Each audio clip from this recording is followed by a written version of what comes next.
নমস্কাৰ। আজি আমি উপস্থিত আছোঁ আহোম ৰাজত্বৰ এটি ঐতিহ্যমণ্ডিত নাম গমধৰ কোঁৱৰ। এই গমধৰ কোঁৱৰৰ স্মৃতি উদ্যানত আজি উপস্থিত আছোঁ। আজি আপোনালোকক এই গমধৰ কোঁৱৰনো কোন, তেওঁৰ বিষয়ে দুআষাৰ ক'বলৈ এই ভিডিঅ'টো আপোনালোকক বনালোঁ। আজি এই স্মৃতি উদ্যানৰ পৰাই তেওঁৰ বিষয়ে আমি দুআষাৰ আপোনাৰ লগত ক'বলৈ আহিছোঁ। তেওঁ হৈছে আহোম ৰাজত্বৰ সময়ত ইষ্ট ইণ্ডিয়া কোম্পানীৰ বিৰুদ্ধে বিদ্ৰোহ ঘোষণা কৰা প্ৰথমজন অসমীয়া, যিজন অসমীয়াই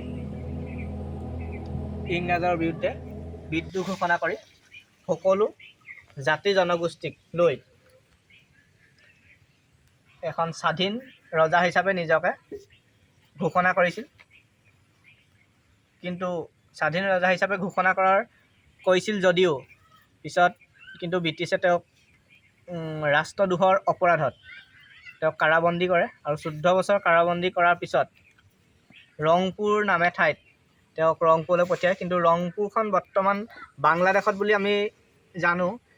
সেই বাংলাদেশতে তেওঁক পঠিয়াই যদিও পিছলৈ তেওঁ হিষ্ট্ৰীটো বৰ্তমান পোৱা নাযায়। তেওঁ পিছলৈ কি হৈছিল, ক'ত মৃত্যু হ'ল, তেওঁ সঠিককৈ গম পোৱা নাযায়। কিন্তু এই য'ত আমি এতিয়া উপস্থিত আছোঁ, এই ডোখৰতে এখন হৈছে যোৰহাটৰ ৰজাবাৰী যোৰহাট জিলাৰ ৰজাবাৰী স্থিত তৰাতলী বুলি কয়। আৰু এনেই লোকবিশ্বাস মতে ইয়াত তৰা গাছ খাইছিল বুলিও কোৱা হয়। ওচৰৰ কিছু সংখ্যক লোকে কয়। ইয়াত আমি এই উদ্যানতে উপস্থিত আছোঁ। আহিব, এখন ধুনীয়া পৰিৱেশ আছে ইয়াত, ধুনীয়াকৈ এখন উদ্যান বনাই থোৱা আছে, চাব পাৰিব ধুনীয়াকৈ। সাংস্কৃতিক ক্ষেত্ৰৰ লগত জড়িত ধুনীয়াকৈ তেওঁ মূৰ্তিভাগ ইয়াত ধুনীয়াকৈ প্ৰথম মূৰ্তিভাগ ইয়াতে সজাই থোৱা হৈছে, ইয়াতে বনোৱা হৈছে এখন উদ্যান।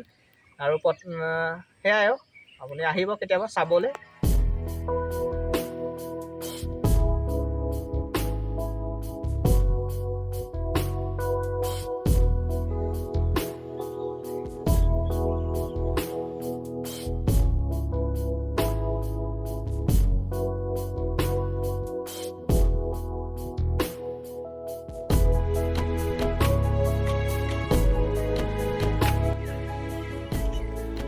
আমি সকলোৱে জানো যে 1826 চনৰ 24 ফেব্ৰুৱাৰী ইয়াণ্ডাবু সন্ধি মতে আমাৰ অসমখন সম্পূৰ্ণৰূপে নগ'লেও অধিকাংশই ব্ৰিটিছৰ হাতলৈ গৈছিল।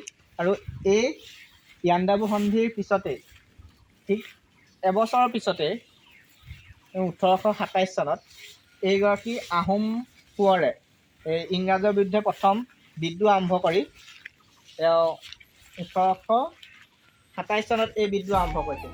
আৰু আটাইতকৈ উল্লেখনীয় কথা যে সেই 1827 চনত তেওঁ বিদ্ৰোহ ঘোষণা কৰাৰ সময়ত তেওঁৰ বয়স আছিল মাত্ৰ 20 বছৰ। তেওঁ 1807 চনত জন্ম আৰু 1827 চনত তেওঁ এই বিদ্ৰোহ ঘোষণা কৰিছিল।